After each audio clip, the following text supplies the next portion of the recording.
Hi everyone, it's Janice from Papermark Marketing and Graphics. Thanks for joining us today.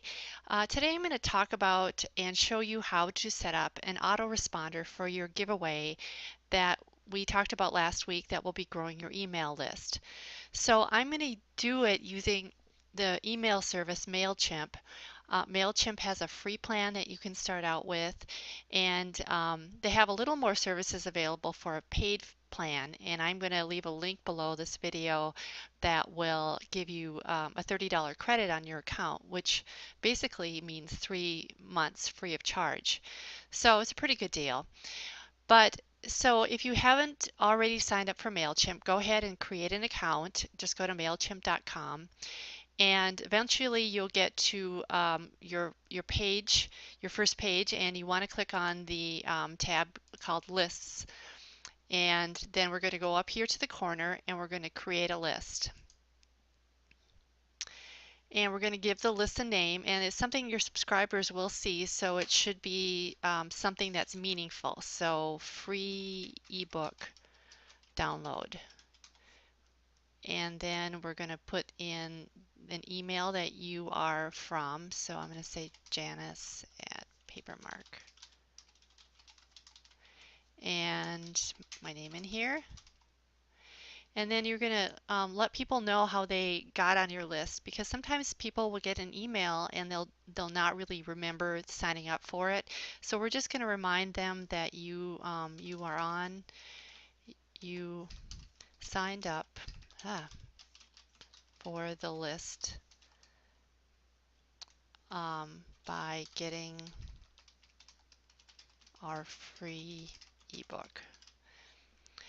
And it's going to ask us for contact information, and then how often you want to be notified, and then we'll just go ahead and save the list. And so now what we're going to do is,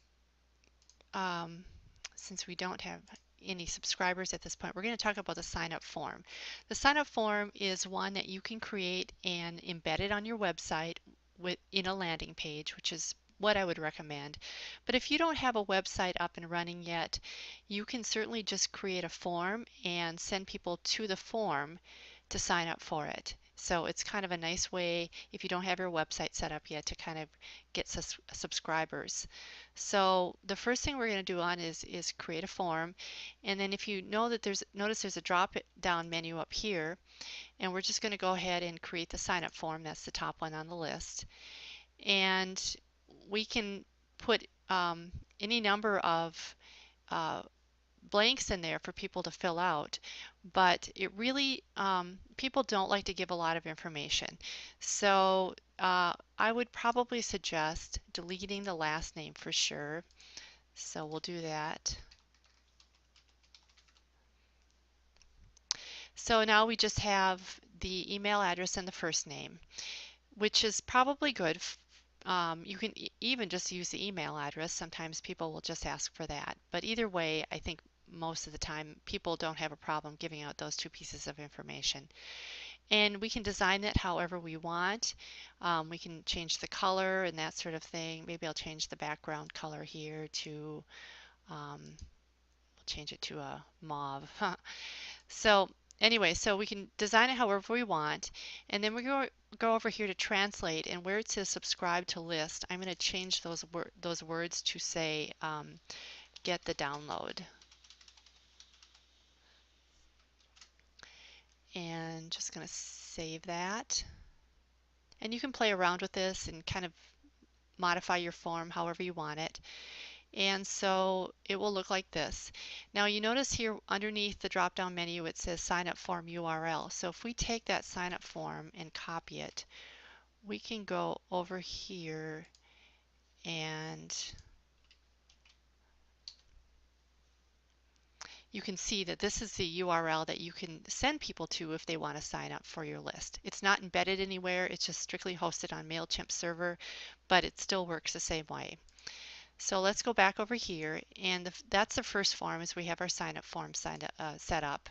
And this is how it looks with alerts. So let's say they didn't put their email address in. That's how it will look with that. And the next thing you want to do is a thank you page.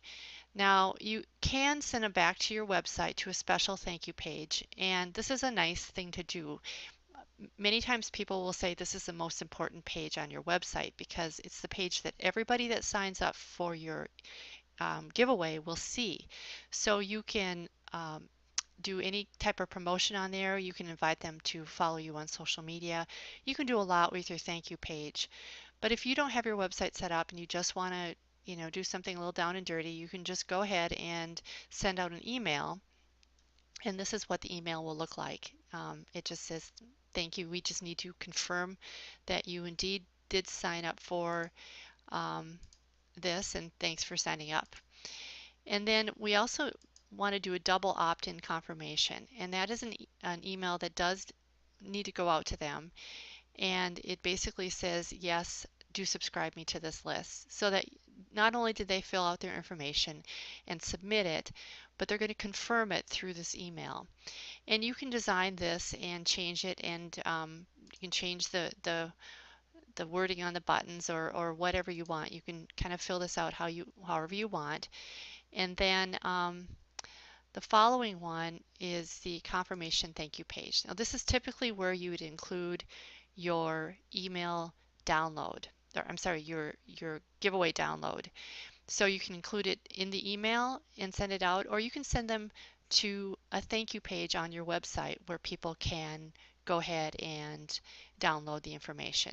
And that, of course, is what I'd recommend too. You want to always try and drive traffic to your site if you can. But if you don't, then this will work as well. And you have the option of sending a final welcome email, but you really don't need to. It doesn't do it automatically. You can just opt to do that. So let's go back here to forms. If you decide you want to embed it on your website, you go over here to embedded forms after you set up your general form. And you can see that it sort of took that same, our same sort of basic form and brought it over here.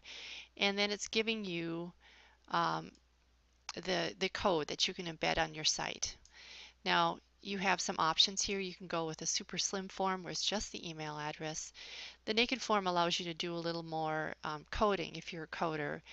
But if you just want a form to drop into your page, then you can certainly use this. You just copy the code and either embed it in your site yourself, or you can go ahead and give it to your web designer or developer and they will do it for you.